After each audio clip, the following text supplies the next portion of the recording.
आखिरी किनारे के बारे में सुना है, जहां आज भी एक ऐसी दीवार खड़ी है जो इंसानियत को एक बहुत बड़ी तबाही से रोके हुए है। ये कोई मामूली ईंटों या पत्थरों की दीवार नहीं है, ये वो दीवार है जिसे लोहे के बड़े-बड़े टुकड़ों और पिघले हुए तांबे से तामीर किया गया था।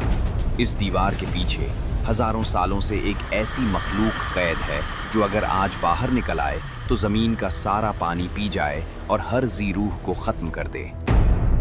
आज की जदीद टेक्नोलॉजी, सैटेलाइट्स और रेडार्स के बावजूद ये दीवार इंसानी आंख से ओझल है।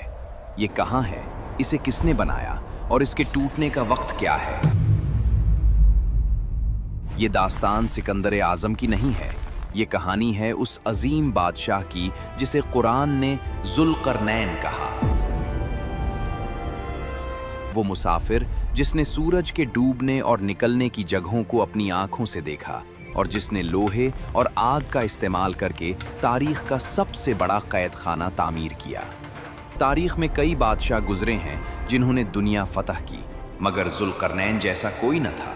अल्लाह ने सूरह कहफ में उनका जिक्र एक ऐसे हुक्मरान के तौर पर किया है जिसे ज़मीन पर हर तरह के असबाब और ताकत अता की गई थी। उनका सफ़र किसी तख्त, ताज या हीरे जवाहरात के लिए नहीं था, बल्कि ज़मीन पर अदल और इंसाफ कायम करने के लिए था। कुरान बताता है कि वो पहले मगरिब की तरफ गए, यहाँ तक कि उस आखिरी हद पर पहुँचे जहाँ ज़मीन ख़त्म होती थी और समुंदर शुरू होता था। वहाँ उन्होंने सूरज को एक सियाह कीचड़ वाले चश्मे में डूबते हुए देखा।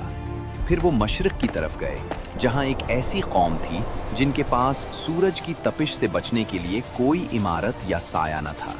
वो लोग ज़मीन के गारों में छुपकर ज़िंदगी गुजारते थे। मगर उनका तीसरा सफ़र सबसे ज़्यादा पुरअसरार और खौफनाक था। चलते चलते जुल्करनैन शुमाल की जानिब एक ऐसे अनजान रास्ते पर निकल गए जो इंतहाई दुश्वार गुजार था। यहाँ तक कि वो एक ऐसी जगह पहुँचे जो दो पहाड़ों के दरमियान थी। ये दो फलकबोस पहाड़ थे जिनके दरमियान एक बहुत बड़ा रास्ता यानी दर्रा था। यहाँ वादी में एक ऐसी कौम आबाद थी जिनकी ज़बान समझना तकरीबन नामुमकिन था।